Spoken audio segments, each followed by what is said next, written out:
Do you think Gunderson made a save on that or hit the outside of the net? That's a good question. I don't think there was a lot to shoot at. That maybe forced that angle in the shot.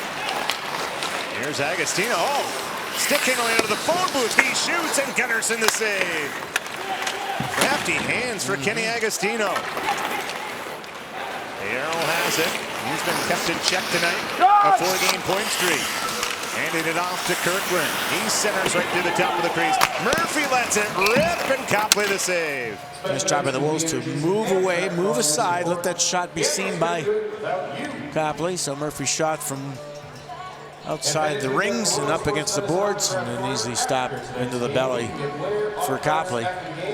But 3 wonderful chances, and again, you look back at those situations, you don't get them often, but good ones they were for the Wolves. You hope to pound one of them home to take the lead. Talking about momentum, they have kept it up. The Wolves certainly out here with great intent. Just unfortunate, a couple of those funny bounces. There's a nice bounce off of Lindboom and out of play. The shooter, Pontus Aberg. And he is a shooter. He really is. You know, I was going to say also with Alex Friesen and that great play, and he's right in the gut, and he has yet to score a goal. Sometimes that wears on you. Try to be too precise and just let it rip. Some point to shoot from the middle of that. Here's a chance out in front. Karan! And oh my goodness, Gunderson staying sharp. Well, there's a couple of guys that have a couple of donuts who would like to get off that slide. And Karan with a good chance there on the side of the net. While you ponder donuts, I'll remind fans that the Merlin Drive for 200,000 Vehicle Longevity Program is celebrating the Wolves 200,000 Fan of the Season by giving you a chance to win monthly prizes, free tires, or Wolves season tickets for next year. Visit ChicagoWolves.com/Merlin for details. Gunderson doesn't necessarily know the Wolves, but he knows a couple former Wolves. He was teammates with Jason Krog and Riley Hosafo in Sweden. Oh. Here's a chance for Gervais. Got it out in front. Couldn't connect with Vaughn. After it, McEachern checking his options. Cycled down low. Selman bumping it free. Gervais waiting for the check of Murphy. Trying to work off it. Continues to move his feet. And coming away with it now, Aberg to center. Nice work by this line. They have worked so hard every shift along the boards. Just willingness to battle for pucks. Aberg slips in. Ellis ties up the stick, and the only option was to roll it to the net. And a good job by Vaughn, keeping Aberg away from his netminder. And Morgan Ellis doing a nice job watching that puck go between his legs and around his stick a couple of times, but staying with the player as you should. Aberg here grabs it, stick handle it back and forth. Just stay with it, get that. There you go. I got him. Hold on to the stick. Is that why they always say defensively play the body, not the puck? I guess they do, but it's funny how many guys do not and get burned. It just happens. But in the old days, your own stick in that situation would go right through that guy's legs and not let him kind of go back and forth and have the opportunity to beat you.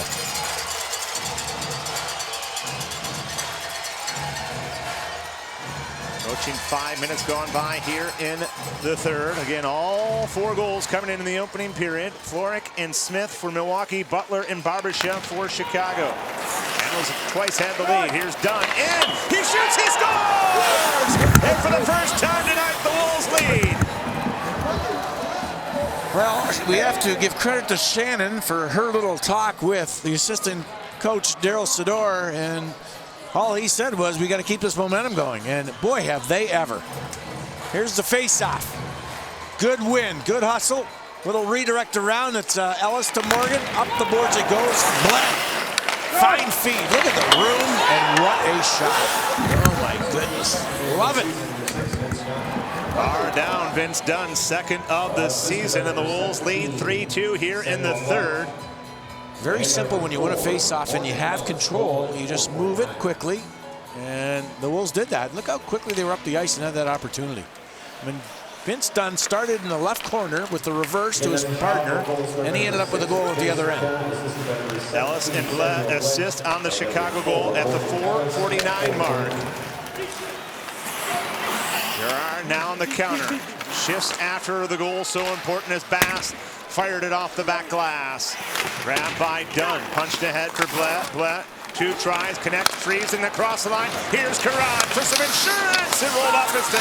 Friesen couldn't release a second chance, and it's covered up by Gunnarsson. I'm not sure what happened to Friesen, but it looked like he might have got slashed. He went into that puck area, and I think he got slashed in the hand, and there was no call made. Now that looked like it could have been an empty netter for him.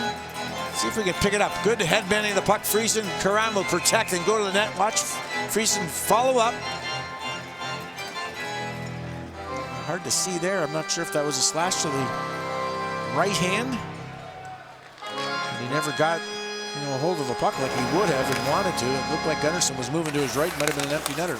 Sterling's shot tipped out in front by Agostino. Went to the backboards. Megan will come away with it. Not a big fan of these nets. There's so much mesh on. The puck gets lodged on it. You got to really work hard to get it off. Here's Butler over to Schmaltz. Schmaltz will shoot, caught by Gunnarsson. It's a good job by Gunnarsson to slow the pace down. His team here is being pounded upon. Lots of chances and shots. And the goaltender holds on to it and says, let's settle this down, let's get some fresh legs on. The Wolves got to continue to do what they're doing. They're winning again so many puck battles, and they're starting to use the ice well in the offensive zone, separating the defense, moving it from side to side, up top. You make it harder to defend. You got to skate further. It takes a lot more out of you. So after Milwaukee, with the flurry of offensive chances in the first, the Wolves have done a much better job in the forecheck lane on the other end. True. Again, Milwaukee in action last night, traveling back from Grand Rapids. So hopefully you have the energy in the third period to close this one out with the lead now. Yeah, exactly. You want to be strong. You've played very well in this building. Twice before, you've taken a point in each of those. You need to gain the extra one here tonight.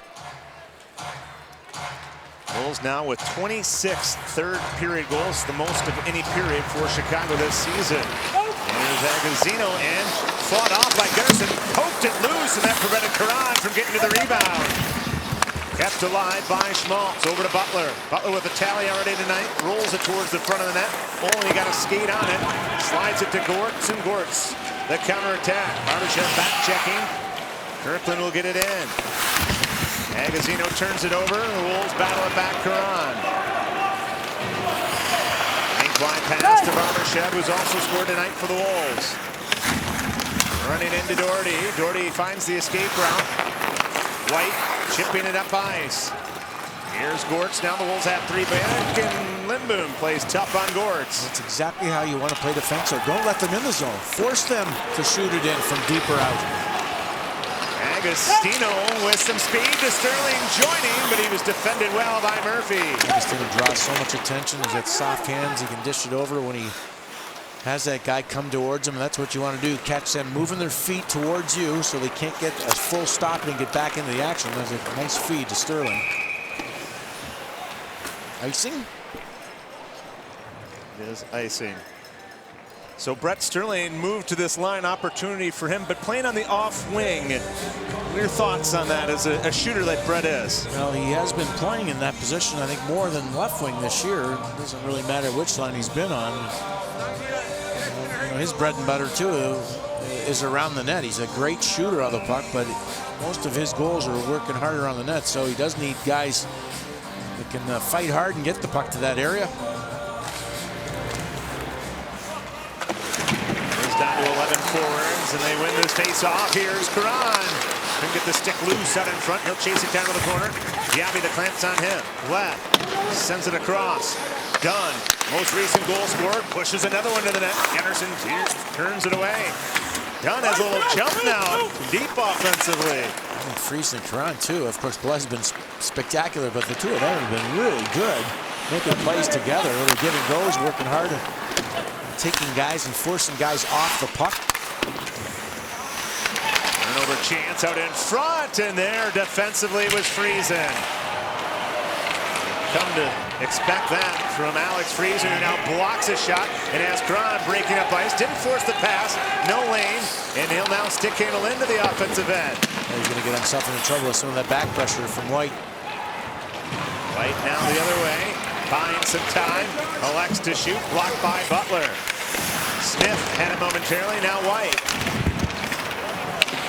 Coming after it is Butler. Butler ahead. Stays strong in the puck, and the Wolves clear. Good job defensively after giving up that puck around the blue line. The Wolves doing a nice job of getting in good position defensively and taking away lanes. Nothing really getting through towards Copley.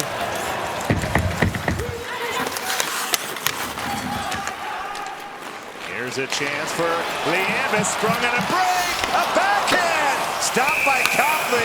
He did that on purpose too. He bumped into him on purpose. And Copley goes right after Liambis, trying to give him the mitt. Now Liambis is going after Copley. Wolves better get someone in there. Yep.